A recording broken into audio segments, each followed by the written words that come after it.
এটা সময় আছিল যেটো সময়ত এহাল পুৰুষ মহিলা বা এহাল স্বামী স্ত্ৰীৰ মাজলৈ যেতিয়া সন্তান আহে তেতিয়া সকলোৱে আশা কৰিছিল যে তেওঁলোকৰ যাতে এটা পুত্ৰ সন্তান জন্ম হয় কিন্তু বৰ্তমান সময় সলনি হ'ল বৰ্তমান ল'ৰা আৰু ছোৱালীক সমানেই গুৰুত্ব আৰোপ কৰা হয় আৰু সমানেই মৰম কৰা হয় নিজৰ সন্তানটি লাগিলে ল'ৰাই হওক বা ছোৱালীয়ে হওক সকলোকে সমান মৰম কৰে বৰ্তমান সময়ৰ পিতৃ মাতৃয়ে নিজৰ যদি এজনী ছোৱালী থাকে তেন্তে সেই ছোৱালীজনীক এটা ল'ৰাৰ দৰে মৰম কৰে সেই ছোৱালীজনীক নিজৰ ল'ৰাৰ দৰে বা ল'ৰাই যিখিনি জানিব লাগে এজন ল'ৰাই যিখিনি শিক্ষা ল'ব লাগে সেই শিক্ষাখিনিও নিজৰ পিতৃ মাতৃয়ে প্ৰদান কৰে কিন্তু এটা ঘটনা সংঘটিত হৈছে এটা নৃশংস ঘটনা সংঘটিত হৈছে এই ঘটনাটো শুনাৰ পাছত আপোনাৰ গাৰ নোম শিয়ৰি উঠিব আৰু আপুনিও ভাবিবলৈ বাধ্য হ'ব আজিৰ তাৰিখতো আজিৰ সময়তো এনেকুৱা ধৰণৰ মানুহ থাকিব পাৰেনে এগৰাকী মহিলাৰ সৈতে সংঘটিত হৈছে এই ঘটনা মহিলাগৰাকীৰ এটা সন্তান জন্ম হ'ল আৰু সেই সন্তানটি আছিল এগৰাকী কন্যা সন্তান মহিলাগৰাকীৰ কন্যা সন্তান জন্ম হোৱাৰ পাছত স্বামী খঙত অগ্নিশৰ্মা হৈ পৰিল তাৰ পাছত মহিলাগৰাকীক অত্যাচাৰ কৰিবলৈ আৰম্ভ কৰিলে পাহান স্বামীয়ে তাৰ পাছত পুনৰবাৰ কেইবছৰমানৰ পাছত পুনৰবাৰ মহিলাগৰাকী সন্তান সম্ভৱা হ'ল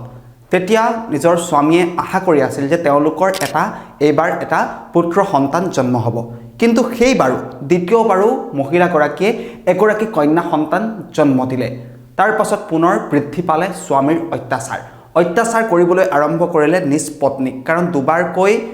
কন্যা সন্তান জন্ম দিয়াৰ বাবে মহিলাগৰাকীক বাৰে বাৰে অত্যাচাৰ কৰিবলৈ ধৰিলে শাৰীৰিক আৰু মানসিকভাৱে অত্যাচাৰ কৰিবলৈ ধৰিলে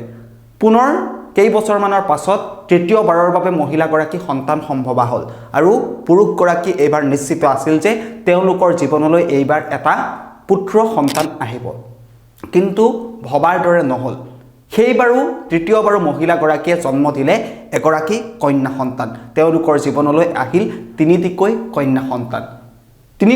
কন্যা সন্তান জন্ম দিয়াৰ পাছত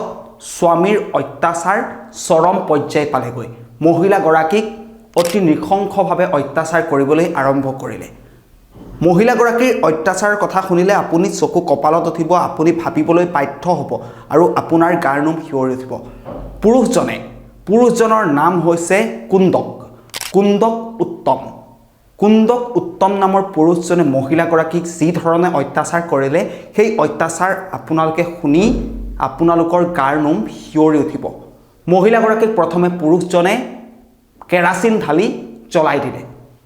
হয় ঠিকই শুনিছে মহিলাগৰাকীক কেৰাচিন ঢালি পুৰুষজনে জ্বলাই দিলে তাৰ পাছত অগ্নিদগ্ধ অৱস্থাত মহিলাগৰাকী ছাতিপুতি কৰিবলৈ আৰম্ভ কৰিলে ঘৰৰ পৰা বাহিৰলৈ ওলাই আহিল